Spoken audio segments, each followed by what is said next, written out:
Assalamualaikum warahmatullahi wabarakatuh. Bismillahirrahmanirrahim. Baik, pada pembelajaran IPA hari ini kita akan membahas limbah dan jenisnya. Kemudian untuk kelas 10 AKL, Akuntansi Keuangan dan Lembaga, kalian nanti mengetik hadir di kolom komentar kelas di Google Classroom kelas 10 AKL ya. Itu sebagai bukti keaktifan kalian selama pembelajaran jarak jauh atau PJJ di semester genap ini. Oke, kita langsung saja. Tujuan pembelajaran kita pada hari ini, yang pertama, siswa diharapkan mampu mengetahui pengertian limbah. Terus kemudian yang kedua, siswa diharapkan mampu mengidentifikasi jenis limbah. Nah, sekarang yang pertama, apa itu pengertian limbah? Limbah adalah sisa dari suatu hasil usaha atau kegiatan hasil usaha.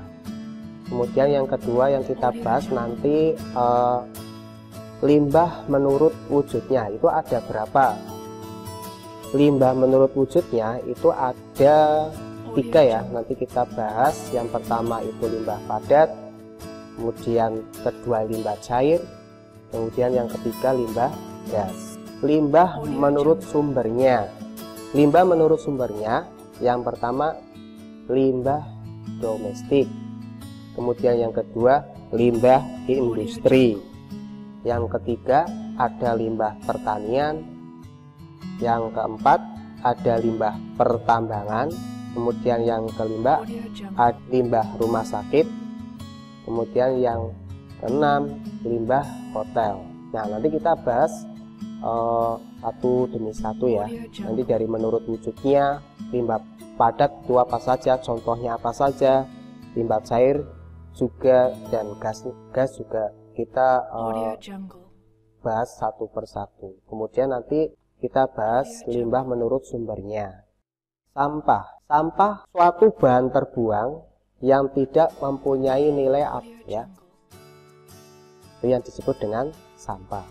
Atau menurut Dr. Tanjung, sesuatu yang tidak berguna lagi dibuang oleh pemiliknya ya. Limbah menurut wujudnya, yang pertama ada limbah padat ya. Limbah padat merupakan salah satu limbah yang paling banyak terdapat di lingkungan ya. Biasanya limbah ini disebut dengan sampah ya. Nah, limbah padat dibedakan menjadi 6, yaitu yang pertama ada sampah organik. Sampah organik itu mudah membusuk ya. Kemudian yang kedua sampah anorganik. Nah, kalau sampah anorganik itu tidak membusuk. Kemudian selanjutnya yang nomor 3 ada sampah abu. Sampah abu yaitu limbah padat yang berupa abu, biasanya hasil pembakaran. Sampah ini mudah terbawa ya. Sampah ini mudah terbawa angin karena ringan dan tidak mudah membusuk. Itu sampah abu atau hasil pembakaran. Kemudian yang keempat sampah bangkai binatang, yaitu semua limbah yang berupa bangkai hewan seperti tikus, ikan, dan hewan ternak yang mati. Limbah ini bersifat kecil ya, relatif kecil jumlahnya, tetapi jika terjadi bencana alam, sampah ini akan bermasalah karena mudah membusuk dan bau ya. Kemudian yang kelima ada sampah sapuan.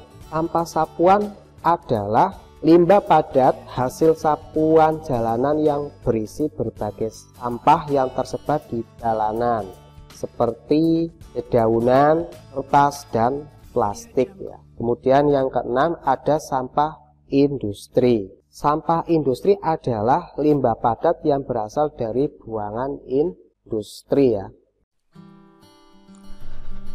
Baik, kita akan membahas lebih mendetail lagi poin 1 dan poin 2 ya. Poin 1 ada sampah organik, limbah organik. Yang poin 2 ada sampah anorganik atau limbah anorganik. Yang poin pertama yaitu limbah organik. Apa itu limbah organik? Limbah organik adalah limbah padat semi basah berupa bahan-bahan organik yang mudah membusuk atau terurai mikroorganisme. Nah, ini berasal dari tumbuhan dan hewan ya. Kemudian ini jelas mudah diuraikan. Kemudian contoh-contoh limbah organik. Contoh-contoh limbah organik yang kita sering menjumpai itu umumnya berasal dari sektor pertanian dan makanan ya. Misalnya sisa dapur, kemudian sisa makanan, sampah sayuran, buah-buahan, kertas.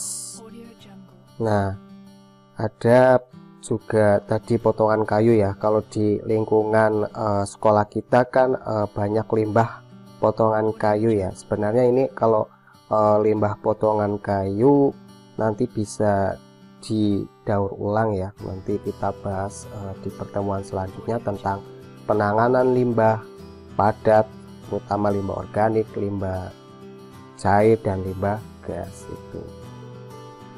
Jadi limbah organik berdasarkan pengertian secara kimiawi, limbah organik ini merupakan segala limbah yang mengandung unsur karbon, sehingga meliputi limbah dari makhluk hidup, misalkan kotoran hewan, sisa makanan, dan sisa-sisa tumbuhan mati. Nah, kertas, plastik, dan karet juga mengandung unsur karbon ya. Nah, yang jelas limbah organik ini berasal dari makhluk hidup yang mudah membusuk karena pada makhluk hidup terdapat unsur karbon ya dalam bentuk karbohidrat yang dalam rantai kimianya. Nah, limbah organik ini karena mudah membusuk nanti bisa dimanfaatkan kembali dengan cara dijadikan kompos. Kompos dimanfaatkan sebagai pupuk atau penyubur tanaman. Nah, ini dengan pembuatan kompos dari limbah organik ini menjadi salah satu solusi dalam menangani limbah organik ini. Kemudian kita lanjut yang kedua, ada limbah anorganik. Apa itu limbah anorganik? Limbah anorganik adalah limbah padat atau organik ini cukup kering ya dan sulit terurai oleh mikroorganisme sehingga sulit membusuk. Berarti berasal dari sumber daya alam yang tidak dapat diperbaharui. Nah, sekarang contohnya jenis sampah atau limbah anorganik adalah ada selulosa, kertas, plastik, kaca, dan logam. Nah, ini ada plastik ya, terus kaca, kemudian ada baterai ya, baterai yang sudah tidak terpakai, kalau dibuang sembarangan menjadi limbah yang sulit diuraikan. Kemudian ada karet ya, ada karet. Kemudian limbah anorganik ini kalau secara kimiawi, limbah anorganik meliputi limbah-limbah yang tidak mengandung unsur karbon seperti logam. Misalkan ada besi dari mobil bekas atau perkakas dan aluminium dari kaleng bekas atau peralatan rumah tangga. Kemudian ada kaca dan pupuk anorganik, misalnya mengandung unsur nitrogen dan fosfor, itu yang pupuk anorganik. Nah, limbah anorganik ini tidak dapat atau sulit terurai atau membusuk secara alami oleh mikroorganisme pengurai. Nah, bahan-bahan yang seperti limbah anorganik ini ada kaca, baterai, plastik, karet. Itu sulit terurai ya, sulit terurai karena mikroorganisme yang akan menjadi yang sebagai pengurai itu sulit karena unsur-unsur dalam kaca, baterai, dan karet dan plastik ini mengandung unsur karbon yang membentuk rantai kimia yang kompleks dan panjang ya, yang polimernya panjang, jadi sulit diuraikan. Itu limbah organik dan anorganik. Oke, kita lanjut limbah menurut wujudnya yang lainnya. Yang B, yang kedua itu ada limbah cair ya, limbah cair. Limbah cair adalah segala jenis limbah yang berwujud cairan, baik berupa air beserta bahan-bahan buangan lain yang tercampur atau tersuspensi maupun terlarut dalam air. Nah, limbah cair ini dapat diklasifikasikan menjadi 4 kelompok ya. Nah, apa saja yang pertama limbah cair? Yang pertama ada limbah cair domestik. Limbah cair domestik adalah limbah cair hasil buangan dari perumahan atau rumah tangga, bangunan perdagangan, perkantoran, dan sarana sejenis. Nah, ini contoh limbah cair domestik adalah air deterjen sisa cucian ya. Biasanya di perumahan banyak sisa-sisa cucian berupa air deterjen yang keluar ya di penampungan irigasi air ya di rumah. Nah, contoh lain bisa air sabun atau air tinja. Kemudian limbah cair yang kedua ada limbah cair industri. Industrial wastewater adalah limbah cair hasil buangan industri. Nah, contoh dari limbah cair industri ini yaitu air sisa cucian daging, buah atau sayur dari industri pengolahan makanan, dan dari sisa perwarnaan kain atau bahan dari industri tekstil ya. Ini gambaran contoh limbah cair industri yang dibuang.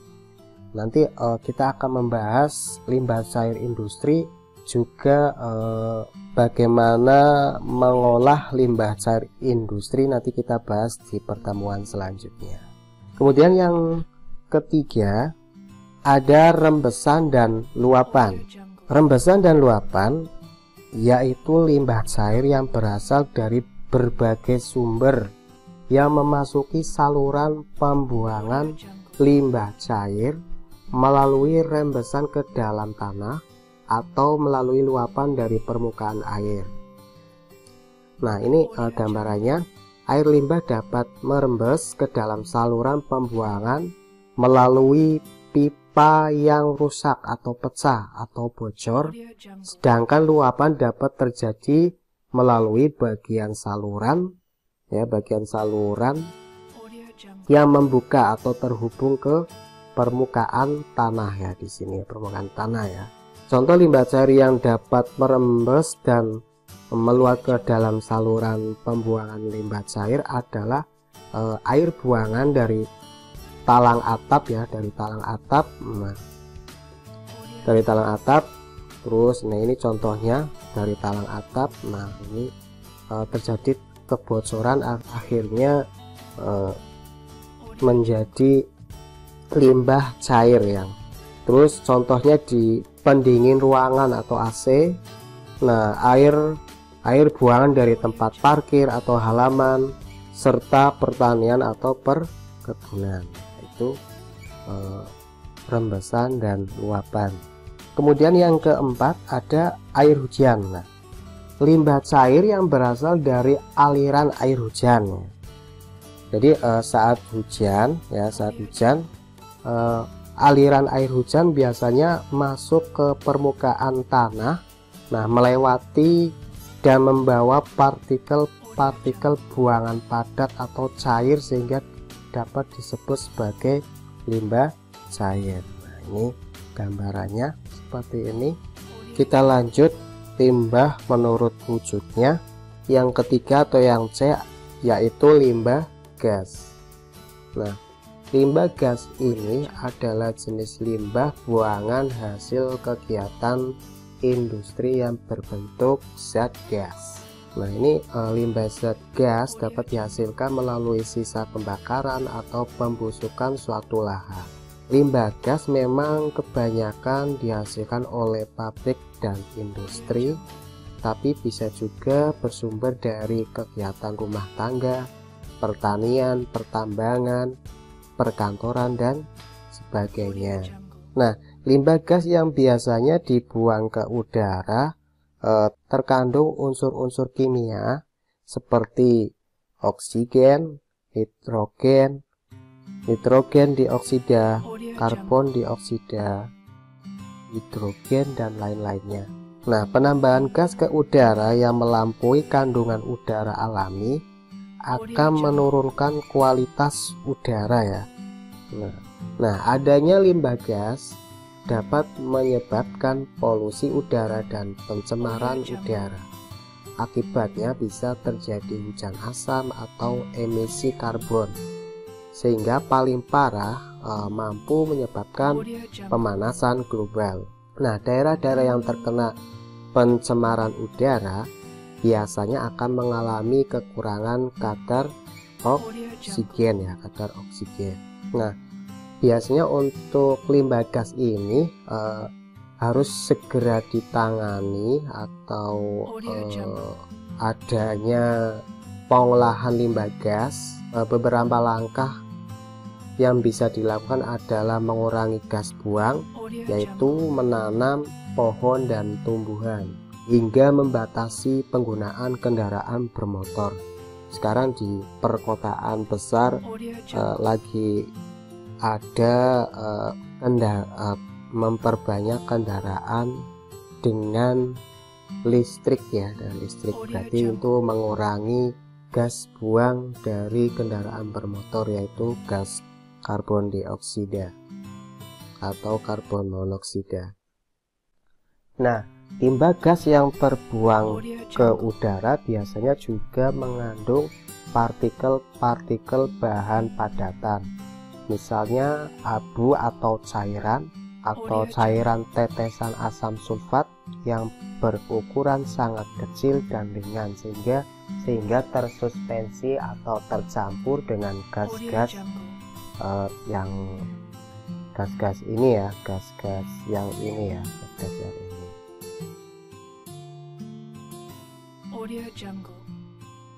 Tingkat kualitas udara tergantung pada jenis limbah gas, volume yang lepas, dan lamanya limbah berada di udara. Pada umumnya, jenis limbah gas yang ada di udara dari bermacam-macam senyawa kimia. Nah, contoh limbah gas yang dapat kita jumpai di lingkungan sekitar kita adalah contoh-contohnya ada karbon monoksida. Nah, ini gasnya tidak berwarna dan tidak berbau. Karbon dioksida, gas tidak berwarna, tidak berbau. Kemudian ada nitrogen oksida, gas berwarna dan berbau. Ada sulfur oksida, gasnya tidak berwarna dan berbau tajam. Ada asam klorida berupa uap.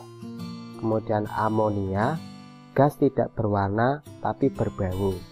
Kemudian ada metana atau CH4, gas berbau. Hidrogen fluorida, gasnya tidak berwarna. Kemudian nitrogen sulfida, gasnya berbau. Kemudian ada klorin, gas berbau. Ada yang lainnya, misalkan ada asap pabrik, asap sisa pembakaran, asap sisa produksi, asap kendaraan bermotor, asap pembakaran hutan atau yang kemudian ada asap pembakaran bahan bakar fosil.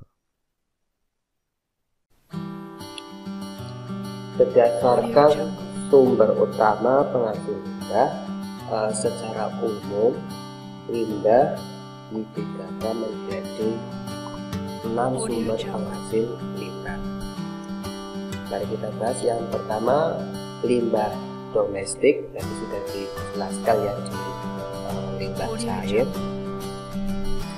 Nah, menurut sumbernya, yang pertama ada limbah domestik.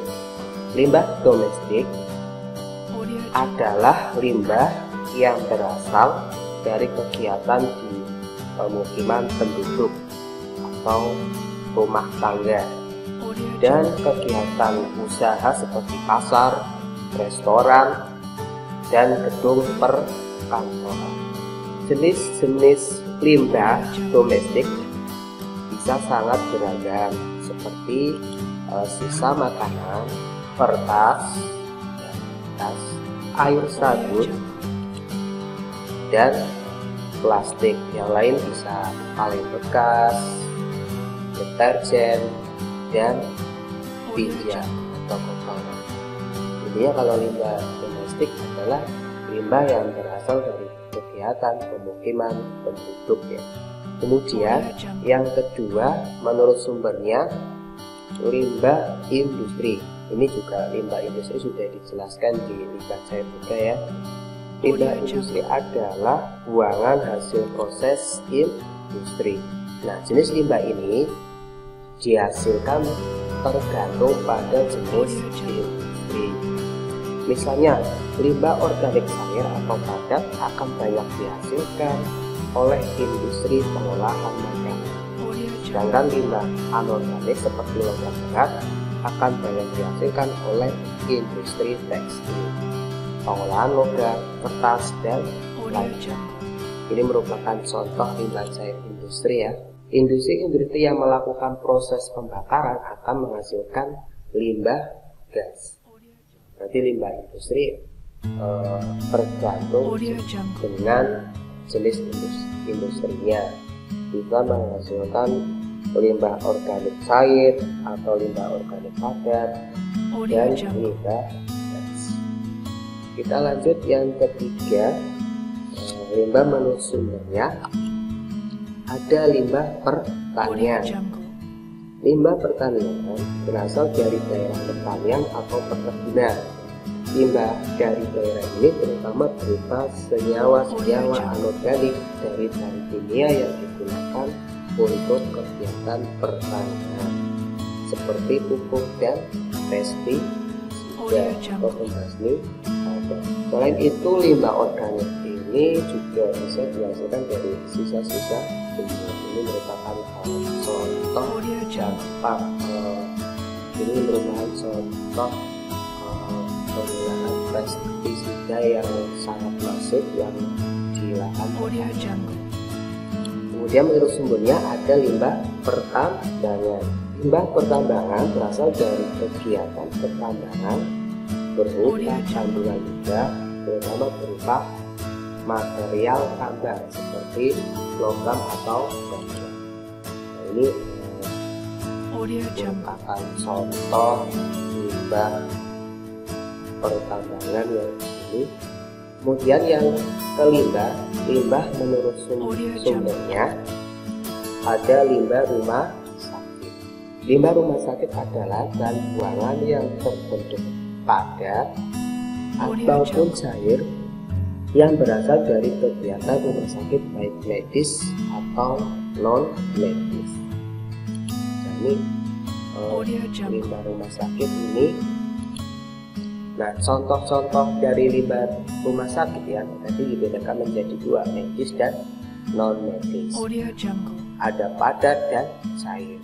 Padat ada perban, kasa, alat injeksi, botol bekas injeksi, kateter, plester, masker. Kemudian kalau yang cair, limbah medisnya ada sisa darah, sisa obat cair, sisa.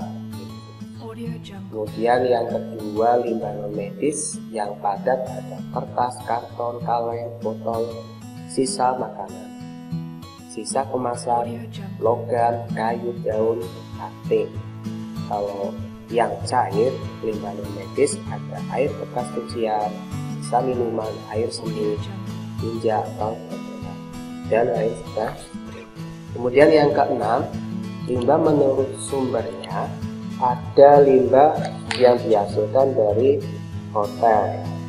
Hotel adalah sebuah tempat umum yang memberikan pelayanan kepada masyarakat umum. Karena hotel adalah usaha jasa pemberian servis atau pelayanan kepada para pelanggan, maka hampir seluruh bagian hotel menghasilkan sampah. Penghasil utama sampah pada hotel adalah dapur umum. Nah, jenis limbah yang dihasilkan oleh hotel ini dibedakan ya, yaitu yang pertama ada sampah basah. Nah, sampah basah adalah hasil proses pengolahan makanan. Sampah ini mudah membusuk dan dapat terurai dengan cepat sehingga menimbulkan bau.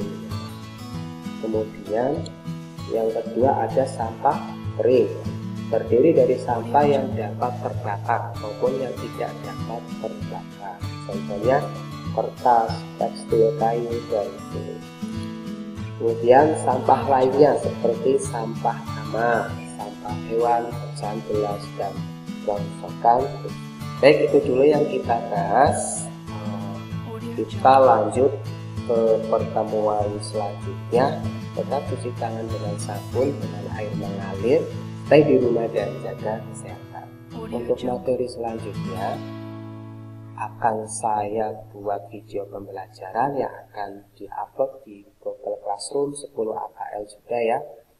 Itu sampai di sini dulu. Terima kasih. Wassalamualaikum warahmatullahi wabarakatuh.